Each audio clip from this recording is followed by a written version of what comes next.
আসসালামু আলাইকুম, আমি মোহাম্মদ ইকবাল উপস্থিত হয়ে গেছি অনেকদিন পরে। তো আজকে আমরা সাধারণত আলোচনা করতে যাচ্ছি অ্যাফোরিজম নিয়ে। আমরা আগে বিভিন্ন জিনিস শিখেছি, যেমন এন্টিক্লাইম্যাক্স, অ্যানাফোরা, অ্যালিশন, তারপর হলো অ্যালিটারেশন, কিন্তু আজকে আমরা আলোচনা করতে যাচ্ছি অ্যাফোরিজম নিয়ে। অ্যাফোরিজমটা কি আসলে? এটা একটা গ্রিক শব্দ থেকে আসছে, যার অর্থ হলো ডেফিনেশন। এখানে ডিটা বড় হাতের হবে, ডেফিনেশন। এটাকে বড় হাতে দিয়ে দিই নাকি? Definition. And anaphora is a concise, মানে কি concise assessment statement, concise statement expressing a general truth and principle. এটা একটা কনসিস মানে কি সংক্ষিপ্ত বিবৃতি, যা সাধারণত সত্য বা নীতিকে প্রকাশ করে। অফটেন, প্রায়শই, in a memorable and witty manner, একটা স্মরণীয় বা চমৎকার বা মজাদার উপায়। তো আমরা মনে করি এটা বুঝতে পারছেন, আমরা এখন বইতে গেলে আরো বেশি ক্লিয়ার হয়ে যাবে। সো আমরা তো জানি বইটার নাম হলো এবিসি ইংলিশ লিটারেচার। এটা লিখেছেন ডক্টর এম মফিজুর রহমান। অত্যন্ত ব্রিলিয়েন্ট একজন টিচার, আমারও টিচার ছিলেন। সো আপনাদের কাছে যারা বইটা নেই তারা দয়া করে কিনে নেবেন। বেশি টাকা না, 40 টাকা 50 টাকা নিতে পারেন, ফ্রেন্ডস বুক কর্নারে বেচা হয়। এবং এটা প্রচণ্ড ইংলিশ ডিপার্টমেন্টের জন্য এটা প্রচণ্ড দরকার। এবং তিনি রাজশাহী ইউনিভার্সিটির টিচার, এবং তার চমৎকার বই এটা। আপনারা যারা সংগ্রহ করেননি এখনো, যারা ন্যাশনালে আছেন বা সাত কলেজে পড়েন বা বিভিন্ন ইউনিভার্সিটি ইংলিশ ডিপার্টমেন্টের ছাত্র, তারা দয়া করে এটা কালেক্ট করে নেবেন।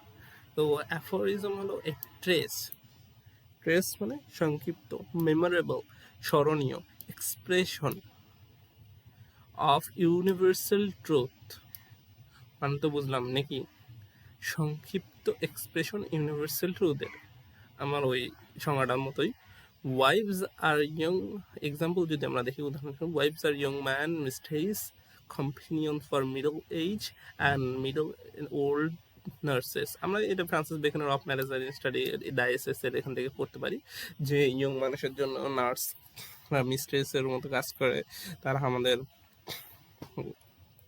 সেক্সুয়াল জিনিস বা দৈহিক চাহিদার বিভিন্ন মিডল এজে আমাদের কম্পেনিয়ন, আমাদের বন্ধু হয়ে থাকে। আর ওল্ড এজে যখন আমরা অসুস্থ হয়ে যাই, তখন আমাদের নার্স হয়ে আমাদের সেবা করে। এইভাবে অপডেটে আমরা দেখতে পারি man far day as a child fair to go in there. এগুলো কি, এগুলো মেমোরেবল ভাবে উঠে দিচ্ছে। বিশেষ করে ফ্রান্সিস বেকনের দ্য এসএস এর বেশি পড়লে আমরা প্রায়শই এগুলো পাবো। আমরা যারা ফার্স্ট ইয়ারে ফার্স্ট ইয়ার বা second year of study, of love, of death এগুলো পড়েছি, তারা এগুলো বুঝতে পারবেন। এর প্রত্যেকটা কথা এখানে অনেক সুন্দরভাবে রিফ্লেক্ট করা হয়েছে। এখানে এই জন্য আমি দেখছি the use of aphorism reflect the range of the author experience. এটা কি, এটা কিন্তু অনেক সুন্দর রাখবেন। এটা কিন্তু একবারে পুরো শক্ত কথা, যে অথর এক্সপেরিয়েন্সকে প্রকাশ করে, that at the universal to text which is used. Aphorism is different from প্রভাব।